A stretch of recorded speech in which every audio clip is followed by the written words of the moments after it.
Hello. I hope you're having a good day today. It's been a little cool this morning, but it warmed up. Not too warm, but just nice. We have some overcastness. It's cloudy out. They're saying we might get a little bit of rain, but we'll see. You never know. Sometimes the weatherman is right.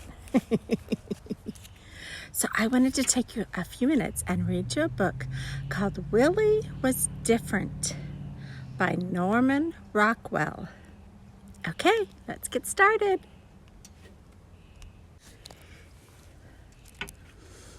Okay. There's some birds. Oh, looks like Willie maybe likes to sing, huh?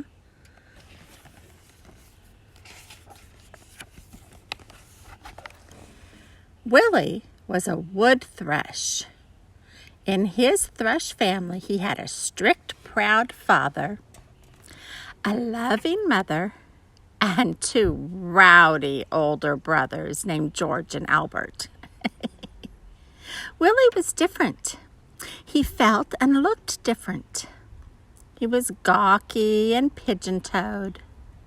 Maybe way down deep inside himself, he felt he was a genius.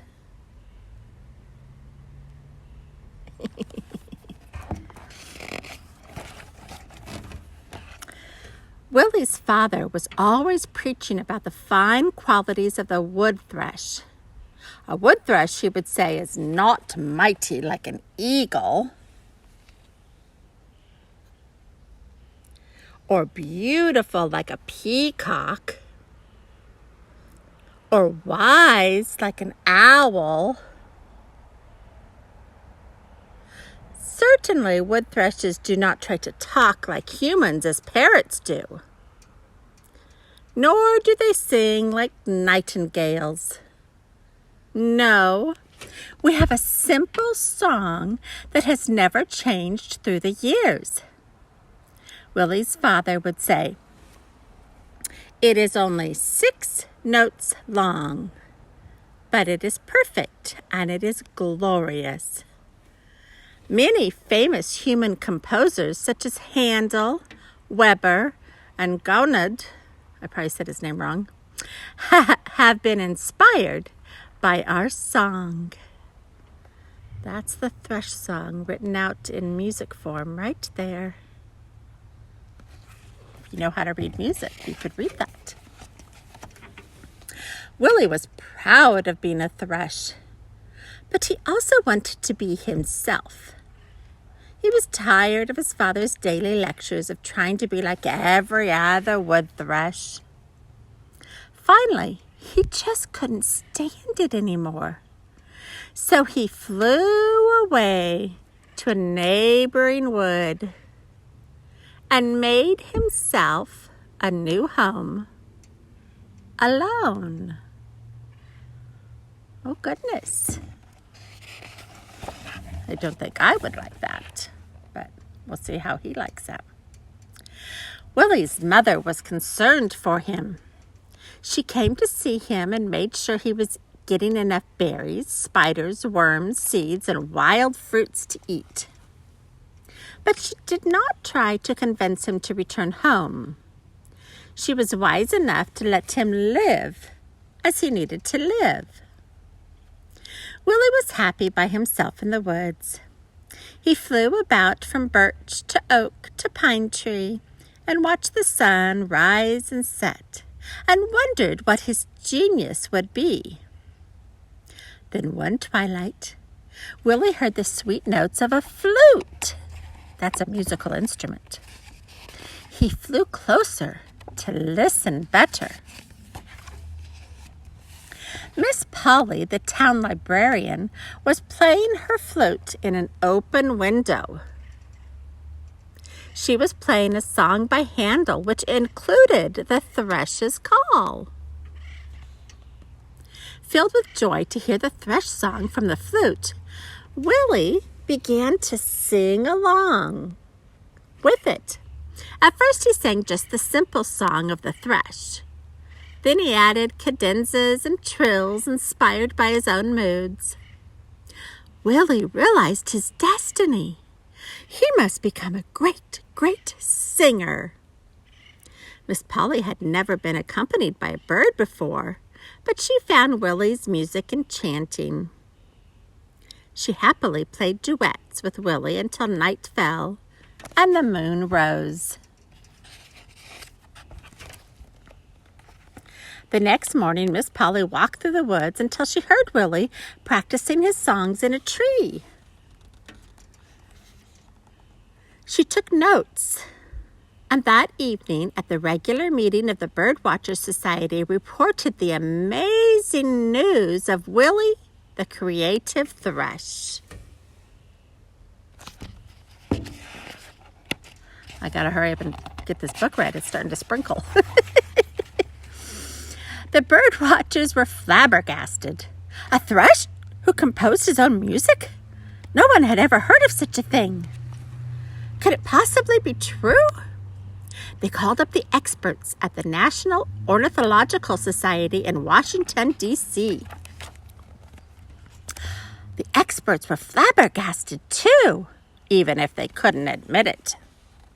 And that very night, a motorcade of ornithological officials in top hats arrived at Miss Polly's house to see and hear the miraculous Willie. It was true. Willie, full of pride and genius, sang his songs.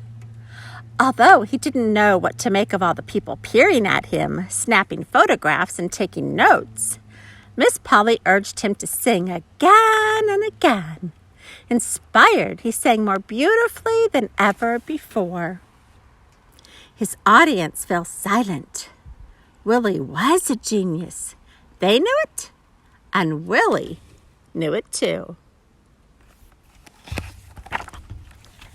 But later, as Willie rested in the dim top of a pine tree and Miss Polly served tea, the ornithologist told Miss Polly that Willie was too important a bird to stay out in the wild.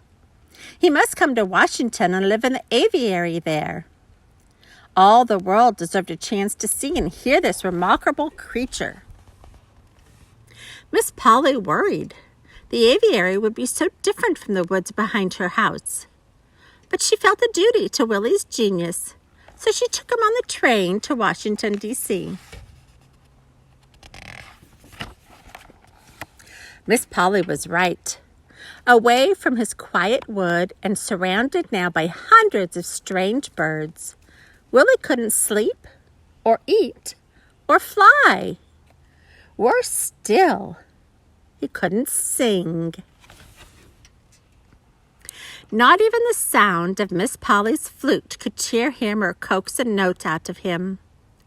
Willie was proud to be different, to be a genius, but he did not want to be a celebrity. After a few days, Miss Polly put her foot down. She took Willie back home and returned him to his woods and meadows. For quite a while, Willie kept to himself. But then, hearing the sweet sounds of Miss Polly's flute among the trees, he began to try his songs again. Very softly, just for themselves, Willie and Miss Polly, his true old friend, brought to life the songs they had created together.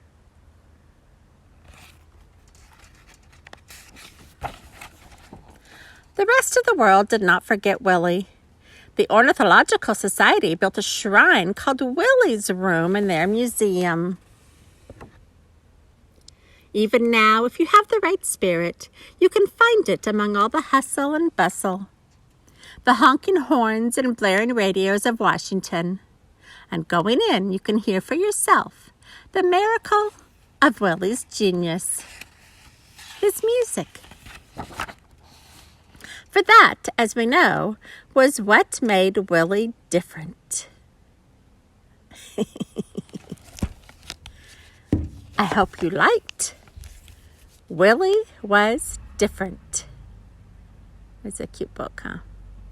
Okay, bye for now.